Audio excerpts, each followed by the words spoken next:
ओम शांति। आज की तारीख है 7 अप्रैल 2022। प्रातः मुरली बाप दादा मधुबन से बोले, मीठे बच्चे, इस कलयुग में सब रावण की जंजीरों में बंधे हुए हैं। जीवन बंद है, उन्हें जीवन मुक्त बनाना है। प्रश्न है, कौन सा वर्षा आप ब्राह्मणों के साथ साथ सभी मनुष्य आत्माओं को भी मिलता है? उत्तर है, जीवन मुक्त बनने का वर्षा सभी को मिलता है। तुम ब्रह्मा की औलाद ब्राह्मण बनते हो, इसीलिए तुम्हें 21 जन्मों के लिए जीवन मुक्ति का वर्षा मिलता है। बाकी सबको अपने अपने धर्म में पहले पहले जीवन मुक्त अर्थात सुख फिर दुख मिलता है। हर एक आधा समय सुख और आधा समय दुख भोगते हैं। बाकी हर एक स्वर्ग के सुख नहीं भोग सकते। उसके लिए तो ब्राह्मण बनना पड़े, पाठशाला में शिक्षा लेनी पड़े, माया पर विजय बनना पड़े। गीत है, मुखड़ा देख ले प्राणी जरा दर्पण में, पाप है कितना पुण्य है कितना देख तेरे दामन में, देख ले दर्पण में, मुखड़ा देख ले प्राणी जरा दर्पण में, पाप है कितना पुण्य है कितना देख तेरे दामन में, मुखड़ा देख ले प्राणी। ओम शांति। यह किसने कहा? अपने दिल रूपी दर्पण में देखो कि कितना पाप है, कितने पुण्य है, अर्थात 5 विकारों पर कितनी जीत पहनी है। हम लायक बने हैं श्री नारायण को वरने, क्योंकि जीवन मुक्ति व स्वर्ग के मालिक तो राजा रानी भी बनते हैं, प्रजा भी बनती है। तो दर्पण में अपने को देखना है कि माँ बाप जितनी सेवा हम कर सकते हैं, यह सिर्फ तुम ब्राह्मण ही जानते हो कि यह कलयुग है और सब जीवन बंद में है, एक भी जीवन मुक्ति में नहीं है। तुम भी जीवन बंद में थे, अभी जीवन मुक्ति पाने के लिए बाप पुरुषार्थ कराते हैं। बाप ने समझाया है, इस समय सब मनुष्य मात्र जीवन बंध में है, क्योंकि है ही कलयुग, रावण की जंजीरों में बंधे हुए है। कलयुग है जीवन बंध, सतयुग है जीवन मुक्त। राम राज्य यथा राजा रानी तथा प्रजा, सब जीवन मुक्त है। रावण राज्य में जीवन बंद है, यथा राजा रानी तथा प्रजा।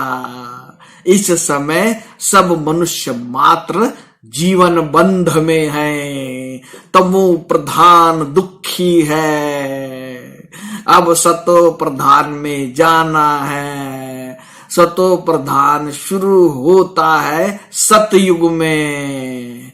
हर एक आत्मा को अपना अपना पार्ट बजाना है।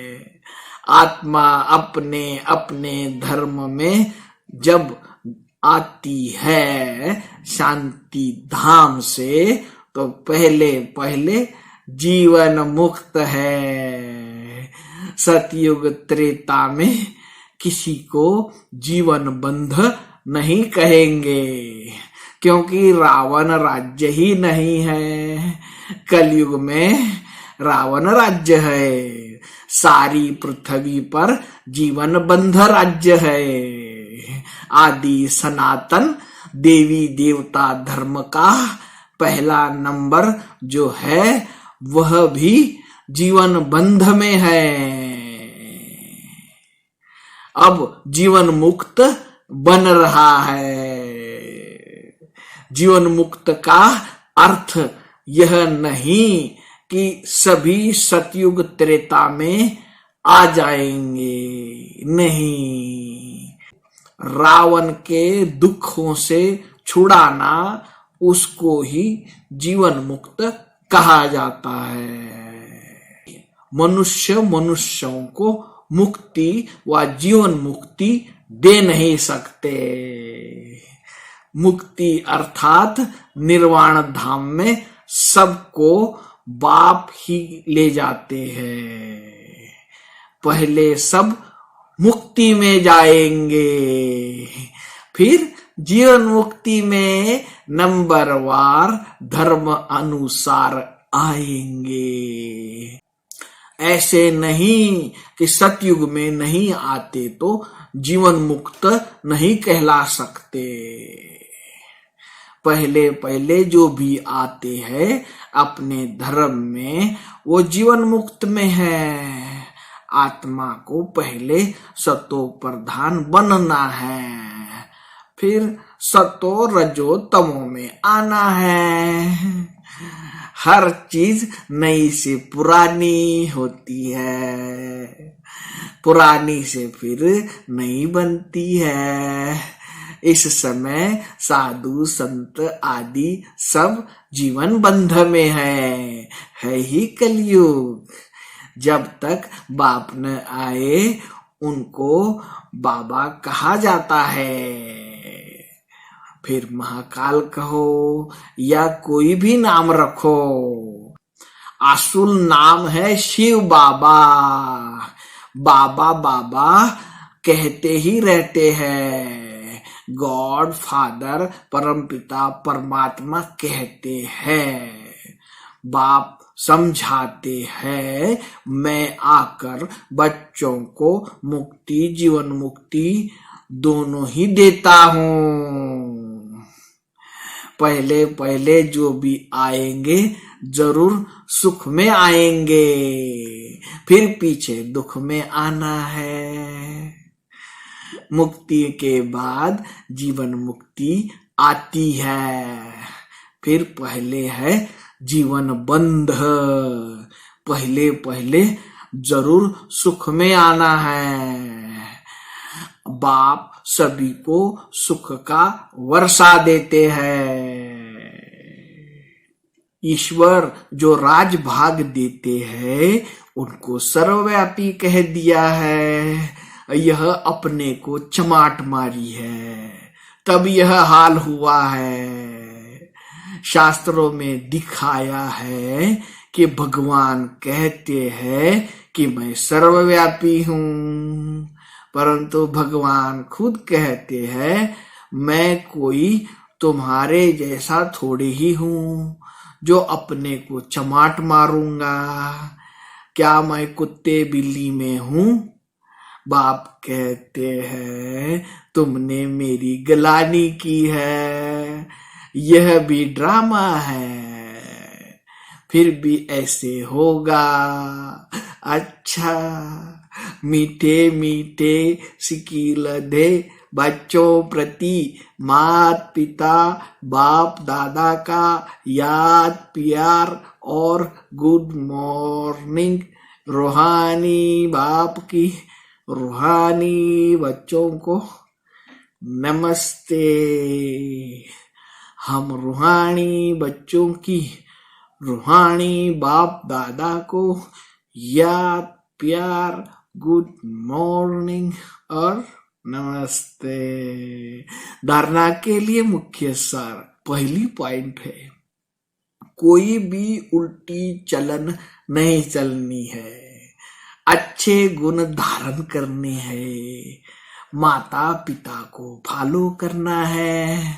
दूसरी पॉइंट है, योग बल से काम क्रोध के हल्के नशे को भी समाप्त करना है। निमित्त बन सबको रावण की जंजीरों से छुड़ाने की सेवा करनी है। वरदान है, क्या क्यों ऐसे और वैसे के सभी प्रश्नों से पार रहने वाले सदा प्रसन्न चित्त भवा। जो सदा प्रसन्न चित्त आत्माएं हैं, वे स्व के संबंध में व सर्व के संबंध में, प्रकृति के संबंध में किसी भी समय किसी भी बात से संकल्प मात्र भी क्वेश्चन नहीं उठाएंगे। यह ऐसा क्यों व यह क्या हो रहा है, ऐसा भी होता है क्या? प्रसन्न चित्त आत्मा के संकल्प में हर कर्म को करते देखते सुनते सोचते यही रहता है कि जो हो रहा है वह मेरे लिए अच्छा है और सदा अच्छा ही होना है। वो कभी क्या क्यों ऐसा वैसा इस प्रश्नों की उलझन में नहीं जाते। स्लोगन है, स्वयं को मेहमान समझकर हर कर्म करो तो महान और महिमा योग्य बन जाएंगे। अच्छा, सभी मीठे मीठे प्यारे प्यारे भाइयों तथा बहनों को प्यार भरा ओम शांति।